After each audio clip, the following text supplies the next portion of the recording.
కాంగ్రెస్ ప్రభుత్వం ఆనాడు వెంగళరావు గారు, చెన్నారెడ్డి గారు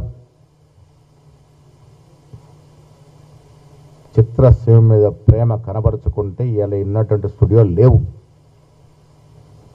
ఇక్కడ గొప్ప గొప్ప స్టూడియోలన్నీ కూడా ఆనాడు మాజీ ముఖ్యమంత్రులు, కాంగ్రెస్ ముఖ్యమంత్రులు వెంగళరావు గారు మరియు చెన్నారెడ్డి గారు చొరవ చూపి చిత్రసీమని మద్రాసు నుంచి హైదరాబాద్కి తీసుకురావడంలో ఆ ఇద్దరు మహానుభావుల యొక్క పాత్ర మరవలేనిది. అప్పటి నుంచి ఇప్పటి వరకు కాంగ్రెస్ పార్టీ వ్యక్తుల నిమిత్తం లేకుండా, కులాలు మతాల నిమిత్తం లేకుండా ప్రతి సినీ కళాకారుని గౌరవిస్తూనే వచ్చింది. ఆ గౌరవం ఇప్పుడు కూడా ఉంటుంది. హైదరాబాద్ భూములను అమ్మిన ఘనత కేటీఆర్ గారిది. అసలు సిసిలైన రియల్టర్ కేటీఆర్ గారు. ఇలా హైదరాబాద్ చుట్టూ పరిసర ప్రాంతాల్లో ఎన్ని వెంచర్లో కేటీఆర్ గారికి, కేసీఆర్ కుటుంబ సభ్యులకి వాటాలు ఉన్నాయో ప్రజలందరికీ తెలుసు.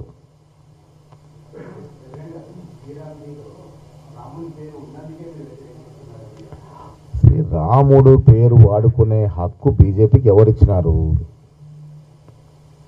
శ్రీరామచంద్రుడు కొన్ని వేల సంవత్సరాల క్రితం ఉన్నటువంటి భగవంతుడు. మేమందరం ఆరాధిస్తాం. నేను కూడా ఆంజనేయ స్వామి భక్తుడిని.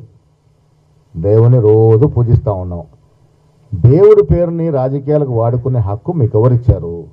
శ్రీరామచంద్రుడికి బీజేపీ పార్టీ ఏమైనా సభ్యత్వం ఉందా? వారి పేరుని మీరెలా వాడతారు? యావత్ హిందూ సమాజం యొక్క